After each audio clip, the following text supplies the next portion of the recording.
Okay, so today's lesson, as you can probably see, is about amplifiers and setting basic settings for a guitar amplifier. So similarly to guitars, every amp is different, and some amps have multiple channels, more knobs, more bells and whistles. But for the most part, the stuff that I'm going to be covering today is going to be on every basic amp. If not, we're going to go into some more of the details anyhow. Okay, so this particular amp, this is a Black Star, it's an HT Soloist 60, but like your amplifier, yours has some similar things as well, I'm sure. Like volume, probably has an equalization section where you have bass, middle, and treble. Most likely has a master volume, okay, standby switch, power switch, those sorts of things. We're going to be talking about just the tone today, so overdrive, clean, equalization, reverb, presence, that sort of thing. Okay, everything that we do on an amp, if your amplifier has a master volume, then everything will ultimately be controlled by the master volume. This is, if you will, the gatekeeper to any sound coming out of the speaker. That's why it's called the master volume. So right now, I'm strumming, and I can switch on my pedal here. I'm switching to 3 different channels, and I'm not getting any sound out of the guitar. Well, very little bit right there. Okay. But the master volume is controlling that. It's limiting it. I probably have it up just a teeny bit. Okay, so no matter how much I turn my clean volume up, this is a clean channel and overdrive channel, no matter how much I turn the volume up here, it's not going to get louder than what I'm doing over there at the master volume. Same thing with my overdrive volume.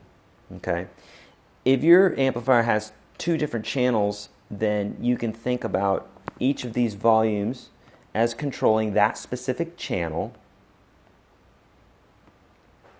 and underneath that, the master volume controlling everything. Okay, so let's say I had this volume at half, and I had this volume at 10, so this one's at 5 and this one's at 10. Well then, when I turn the master volume up,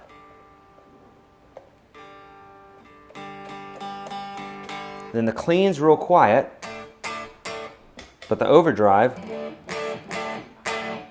is louder, and that's not even that loud. So that's the overdrive, and the clean is really quiet, okay?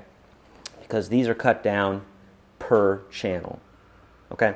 So I'm going to cut this back to a little bit better volume here. I'm turning this master up. You got to be careful with the master volume because it'll get loud real quick.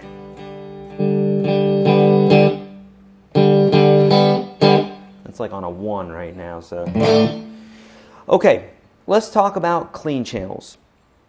So this amplifier's equalization section does not tie into the clean channel, but most amplifiers' equalization section does. Okay, for this one, I just have volume, tone, and voice.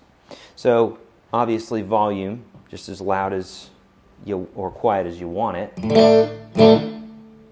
And the tone here is going to affect the treble, just like it would, the treble or the bass, just like it would on your guitar. Here's the treble all the way up.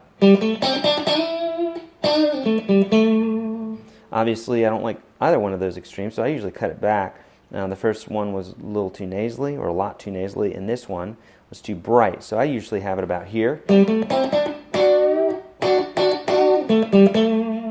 This particular amplifier has a voice setting,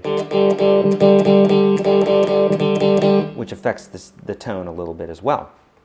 Okay, your equalization is going to be tied, like on your amplifier, most likely it's going to be tied to your clean channel as well, but we can't demonstrate it on this one because it's not. So we're going to talk about the overdrive section. And I have a foot pedal that I'm hitting right here that I can change it. Otherwise, I could do that with this overdrive select. So you most likely have some way to switch it if you have a couple different channels on your guitar or on your amplifier. Okay, so the overdrive section, you're almost always going to have a gain or overdrive or distortion knob, and you're going to have volume. Equalization is typical, and then you'll have a presence knob a lot of times. So let me show you what this does. So here the gain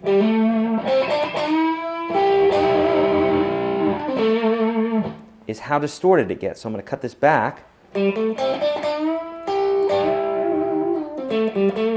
Cut it back even more. Turn the volume up because I'll probably lose some volume. Yeah, lost a lot of volume there.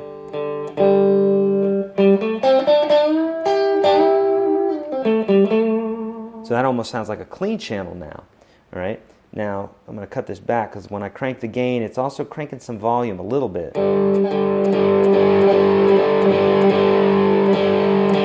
That gains all the way. That's for like real distorted.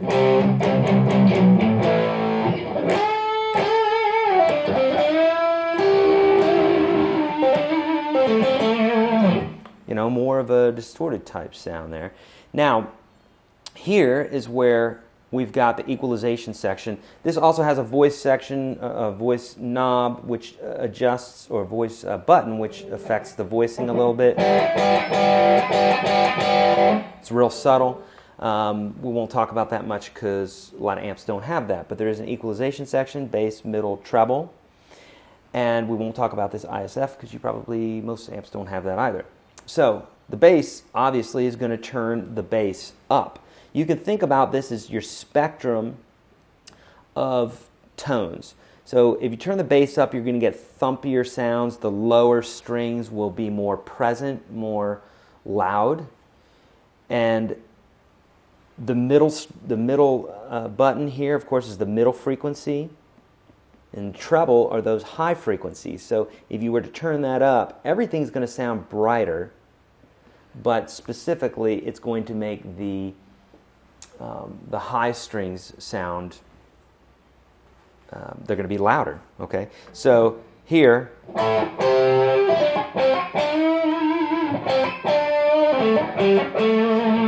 here's the treble up.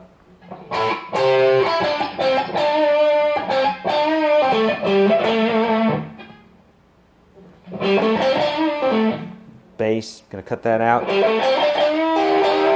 Almost sounds like I'm playing through an old radio.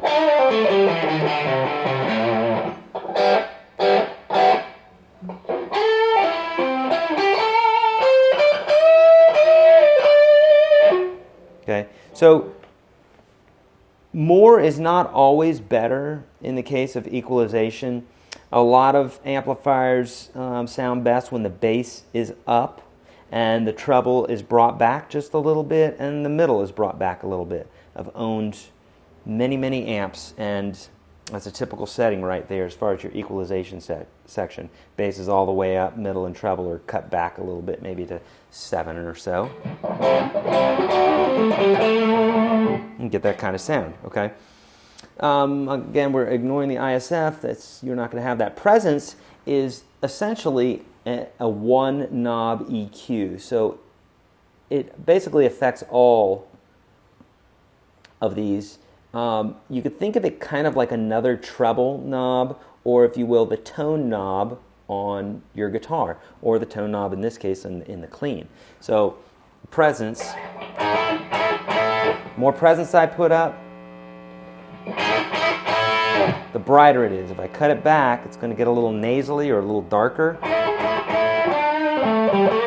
Almost like a volume, but not quite.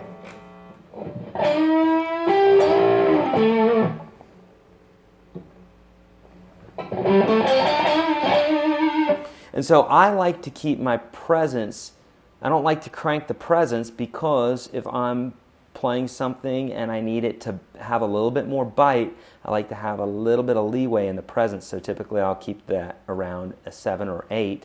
And then if I really need to add some more trebles or something, I'll just go straight to the treble knob and do that. Okay.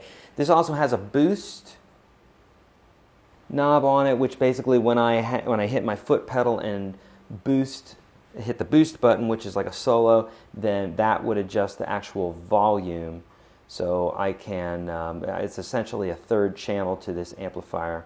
Most amps don't have that many channels, but if you do, then your boost that will be the volume that when you hit your boost pedal, that's what the volume will be set at, okay? So when you're playing a solo in a band and you want to be able to cut above the mix, you want to make sure that your boost level is just sitting at a place where the crowd can hear your solo, you can hear your solo, but to where you're not overwhelming the other musicians in your band and the crowd and it's too loud. Obviously, there's a sweet spot that you want to get. Okay, and reverb this is right here, and I'm going to put this on clean, although it affects both channels on this amp and your amp too, most likely.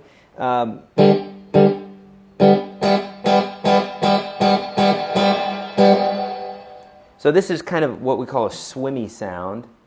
Was really popular like with surf guitar and other genres like that in the 50s.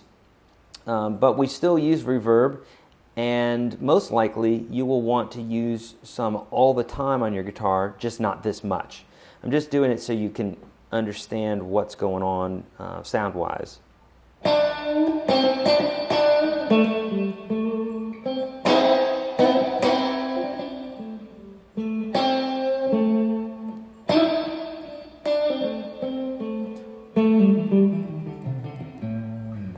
Okay, so with sharp attacks like that, you'll actually hear the decay, it's called a decay, of the note that you're hitting.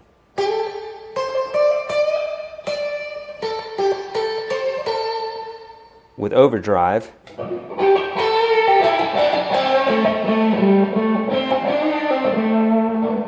okay, but normally that's too much, so I'm going to cut this back. Too dry and it sounds like this.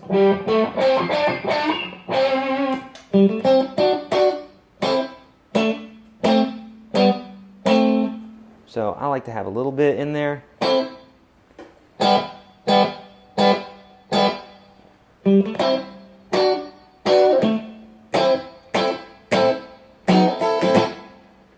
Best to hit some percussive notes and chords and that sort of thing when you're trying to come up with your reverb, because if you're just playing notes like